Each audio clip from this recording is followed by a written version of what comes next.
Before we go on a full edition of the Pocketnow Daily that deals with the fact that today was iPhone 7 day, there is a lot more to cover than what we can say in just 3 minutes. So I'm Jaime Rivera with Pocketnow, and here are our first impressions of everything that Apple announced today, including the iPhone 7.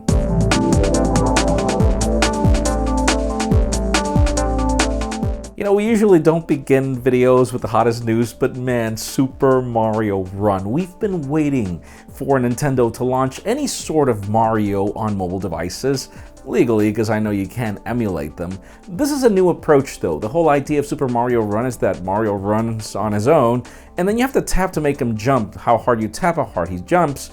And the whole idea is, again, to make this as convenient as just going on a subway, playing your game, and it becomes to a certain degree a social game depending on how much you accumulate. Even cooler, it is going to be a fixed price game, meaning no stupid subscription service. We cannot wait to give it a try. Now, an interesting surprise comes at the Apple Watch Series 2. It's pretty much the same design of the Apple Watch, but you are getting new specifications like a dual-core processor, faster GPU. You finally get swim-proof water resistance, in addition to GPS capabilities that enable you to even get a new Apple Watch Nike edition if you're interested in that. Now, the cool part is that if you don't want these capabilities, you can still get the first generation Apple Watch, which gets an upgrade to a dual-core processor. So if you don't want the added quirks, but you still want a less clunky Apple Watch, which was our major complaint, apparently this will be the watch for you. That starts at $269, the Apple Watch Series 2 starts at $369, and then if you want to get the Apple Watch Edition, it seems that the gold variant is dead. Now for a ceramic watch. Ceramic is a great material, it's great to deter scratches. The problem is $1,300. No thank you.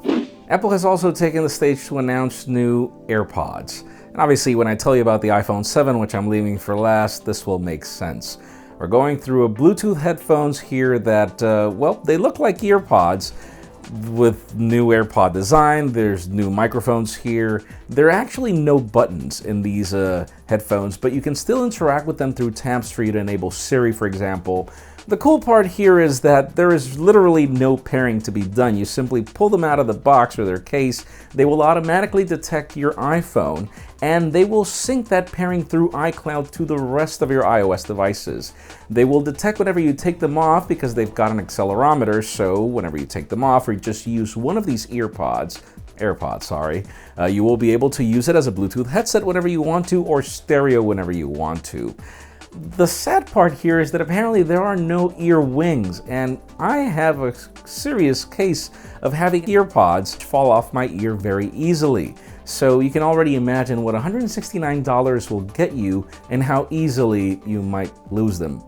At least I know I will. Now let's move the spotlight over to the new iPhone 7, iPhone 7 Plus, the major announcements today. There were 10 improvements being mentioned. We're going to narrow them down to 2 segments. And actually the first segment will focus on 2 of the major changes. Number 1 being design.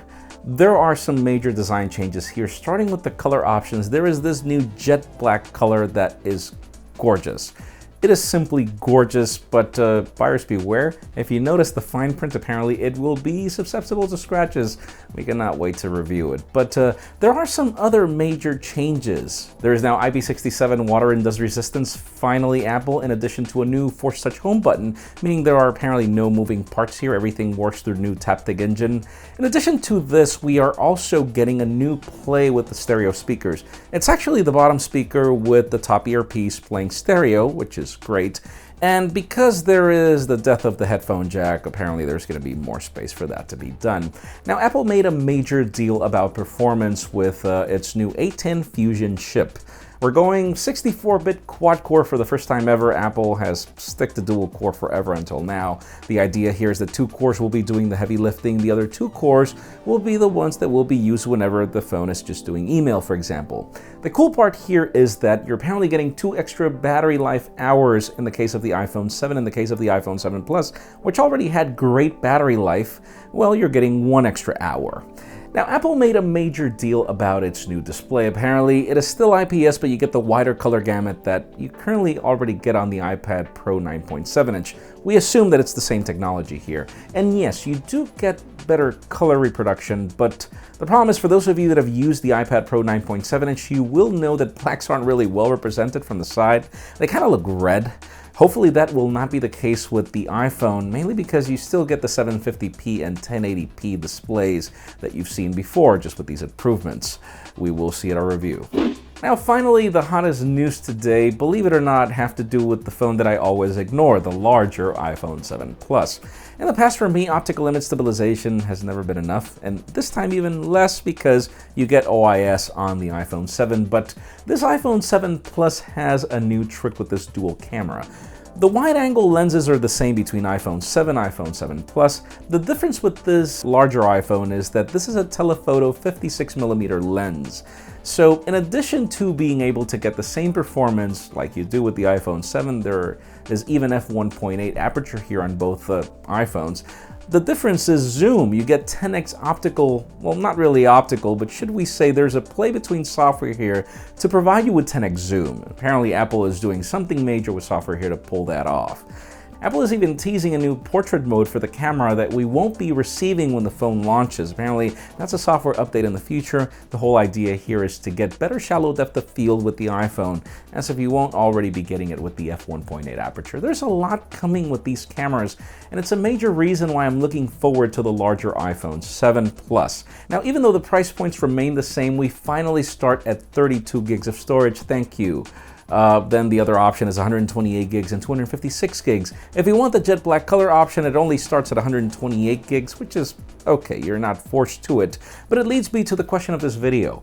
What do you think about these announcements? Are you enticed for any of these iPhones? Because in my case, again, the iPhone 7 Plus, and even though I'm not too excited about the Apple Watch Series 2, I will be reviewing it and I will keep you posted. Leave us a comment down below, let us know what you think.